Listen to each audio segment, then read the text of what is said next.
크로노스 바이러스? 크로노스 바이러스가 유출된 지 약 2년이 지난 시점에 슬비는 평소와 다름없이 학교에서 자율학습 중이었다.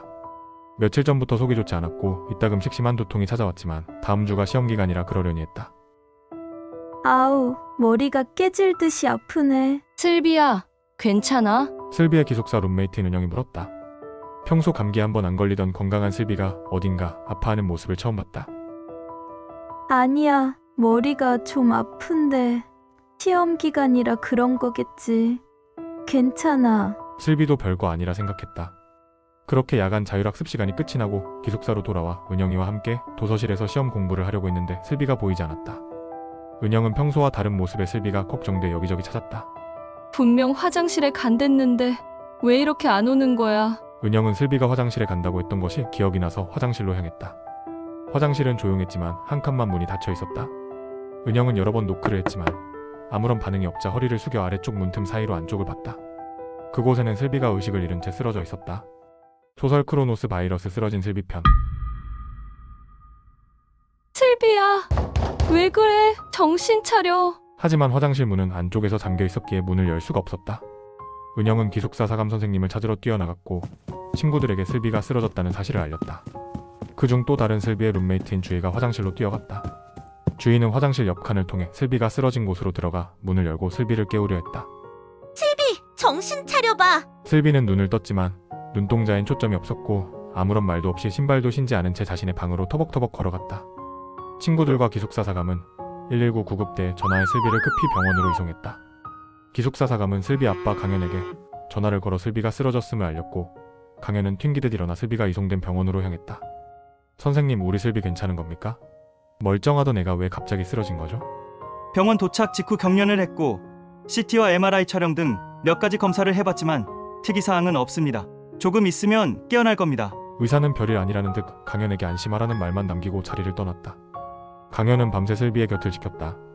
슬비는 밤새 2번의 경련을 했고 항경련제를 맞고 잠들어 있었다. 선생님, 3차 병원으로 이송해주세요.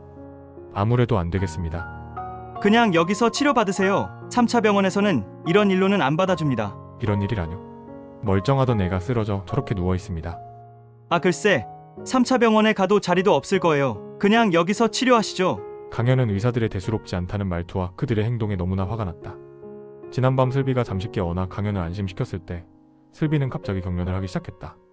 의사들은 느릿느릿 걸어와 멀뚱히 쳐다보기만 했고 강현은 그런 의사를 다그쳤다.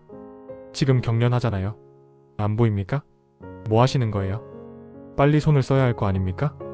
하지만 의사는 경련하는 슬비에게 다가가 항경련제를 투여하고는 진정되는 슬비를 잠시 지켜보다 자리를 떠날 뿐이었다.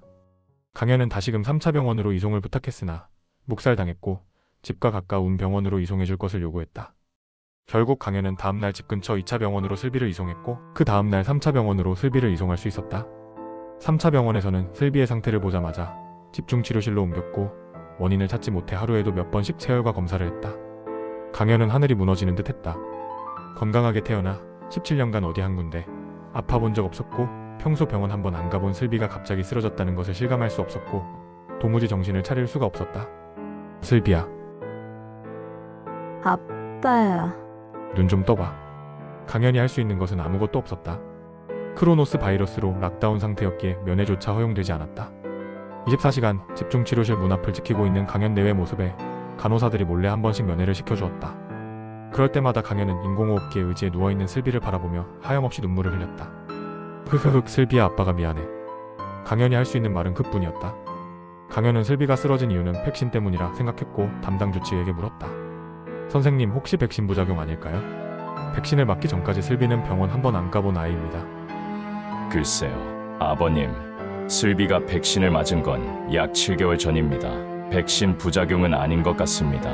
병원에서도 백신이 아니라고 했고 주변에서도 모두가 백신 때문이 아니라 했다. 며칠 후 신경과 조치의가 강현에게 말했다. 슬비의 병명은 자가면역내염인 것 같습니다.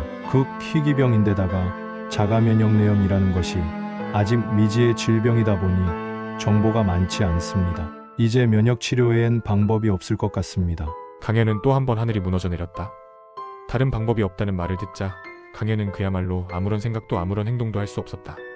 슬비의 병세는 점점 악화되고 있었고 도무지 나아질 기미가 없는데 더 이상 방법이 없다는 게 무슨 뜻인지 생각조차 하기 싫었다. 슬비는 면역 치료를 시작했다. 표적 항암제인 리톡시맙을 투여해 면역을 완전히 억제하고 스테로이드와 면역 글로불린을 투여해 면역력을 서서히 회복시키는 면역 치료를 곁에서 마음 졸이며 지켜보던 강현. 며칠 밤을 새운 강현은 너무 피곤한 나머지 병원 로비에서 잠깐 졸았다. 그때 강현의 휴대폰이 울렸다. 아버님, 지금 어디세요? 지금 빨리 오셔야 해요. 슬비의 담당 간호사의 전화였다. 다급한 목소리가 평소와는 다르게 느껴졌다. 강현은 집중치료실로 뛰어갔다. 집중치료실 앞에서 어쩔 줄 모르며 서 있는 강현에게 슬비의 담당 수련이가 다가왔다. 지금 매우 위중한 상태입니다. 심장이 불규칙하게 뛰고 있어요. 그게 무슨 뜻이죠?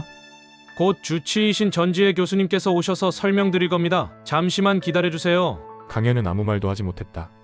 너무나 불안한 마음에 숨소리도 제대로 낼 수 없었다. 혹여나 숨 한 번 잘못 내쉬어 슬비가 잘못될까 두려웠다. 강현은 이 지옥 같은 시간이 너무나 힘들었다. 어서 이 지긋지긋한 병원을 벗어나 슬비와 함께 여기저기 여행 다니고 싶은 생각밖에 없었다. 하지만 냉혹한 현실은 그런 강현을 가만히 두지 않았다.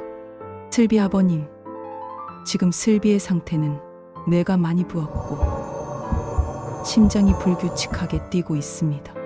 언제 심장이 멈출지 모릅니다.